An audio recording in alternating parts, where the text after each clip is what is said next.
Ayan, maaga na naman po tayong magpakain dito sa ating mga alaga.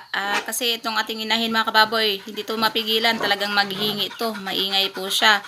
Sa tuwing nakikita niya po ako at naririnig yung boses ko, talagang mag-iingay yan. Kaya medyo ngayon, napaaga yung pakain ko sa kanila.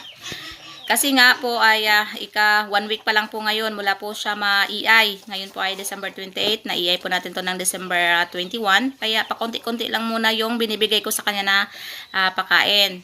Yun po yung unang tip natin mga kababoy. Pag bagong EI po yung ating inahin or dumalaga, bagong bulog, wag po muna nating pakainin ng marami. Kaya ito, bibigyan ko muna siya ng konting pre-starter, yung pagkain ng bake para tumahimik.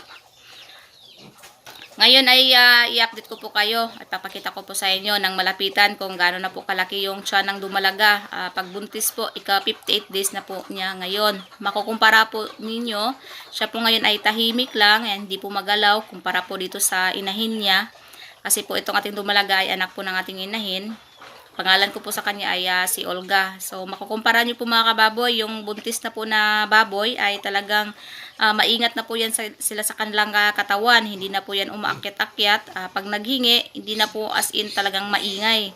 Mag-antay lang yan kung kailan bibigyan. Kumpara po dito sa ating inahin na 1 week pa lang po mula ma-EI.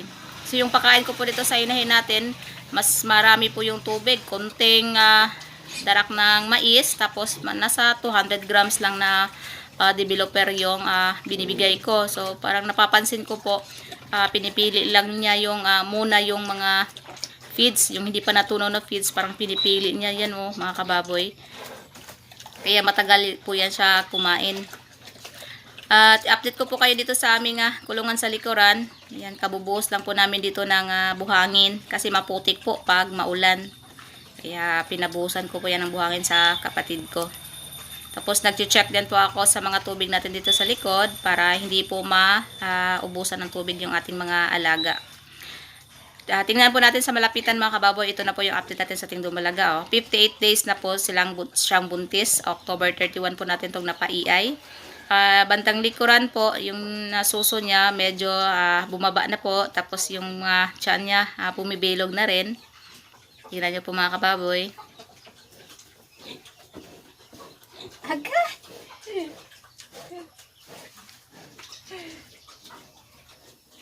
Tapos tumatambok na rin yung yung puwetan niya Tambok na.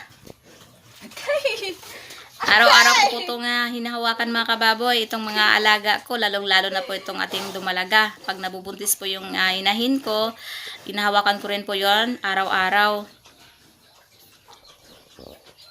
Tapos silipin naman natin yung ating inahin. Yun nga, 7 days pa lang po mula nang ma-EI. Kaya pakunti-kunti lang yung pinapakain natin sa ngayon.